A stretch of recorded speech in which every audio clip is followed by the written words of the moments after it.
வணக்கம் நண்பா, இது உங்கள் ஆர்ஜி ஆட்டோ ஃபோக்கஸ். நம்மளோட சேனலில் ஃபோட்டோகிராஃபி, வீடியோகிராஃபி, லென்சஸ், கியர்ஸ் இந்த மாதிரி அப்கமிங் வீடியோஸ் நம்ம நிறைய பார்க்க போகிறோம். ஸோ அதுக்காக நம்மளோட சேனல் நீங்கள் சப்ஸ்கிரைப் பண்ணி சப்போர்ட் பண்ணுங்கள். இன்றைக்கி நம்ம பார்க்க போகிற வீடியோ என்னென்னு பார்த்தீங்கன்னாக்கா டிஎஸ்எல்ஆர் நிறைய பேர் சொல்லி கேள்விப்பட்டிருப்பீங்க.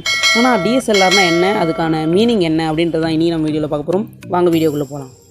இப்போ டிஎஸ்எல்ஆர் நிறைய பேர் சொல்லியிருப்பாங்க. இப்போ கல்யாணம் எங்கே போனாலும் முக்கால்வாசி பேர் மாட்டி சுற்றுவாங்க, இந்த ரோப்பெல்லாம் போட்டு மாட்டி சுற்றுவாங்க. டிஎஸ்எல்ஆர் அப்படின்னு என்னன்னு தெரியுமா? அதை பற்றி தான் சொல்ல போகிறேன். ஒன்றும் இல்லைங்க, DSLR digital single lens refractive, அவ்வளோதான். டிஜிட்டல் இப்போ மெமரி கார்டு போடுறோம், எங்கே போடுறோன்னே தெரிஞ்சு போகிறோம். மெமரி கார்டு போடுறோம், டிஜிட்டலில் மாறிச்சு மொத்தம். சிங்கிள் லென்ஸ், சிங்கிள்னால் ஒரு லென்ஸ் தான் போட முடியும் ஒரே டைமில்.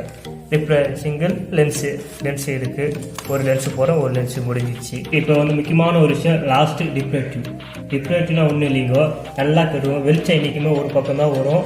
லைட் இஸ் ஸ்ட்ரெயிட் லைன் தான் சொல்லுவீங்க. அந்த வெளிச்சம் போகும்போது நேராக போகிற வெளிச்சம் நேராக தான் போவோம்.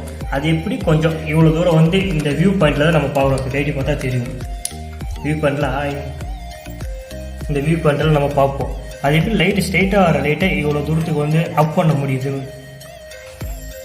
நல்லா பார்த்தீங்கன்னா இது 45 டிகிரியில் ஒரு மிரர் இருக்கும், மேலே ஒரு பிசம் இருக்கும், உள்ளே இருக்கும் ஒரு பிசம்.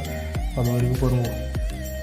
இதில் லைட் பட்டு அப்போ ஆகி மேலே ஒரு ரொட்டேஷன் போட்டு அது மூலிமா வியூ பாயிண்ட் வெளியே வரும். அதில் தான் நம்ம பார்க்குறோம். இதுதான் ரிஃப்ராக்டிவ் சொல்லுவாங்க.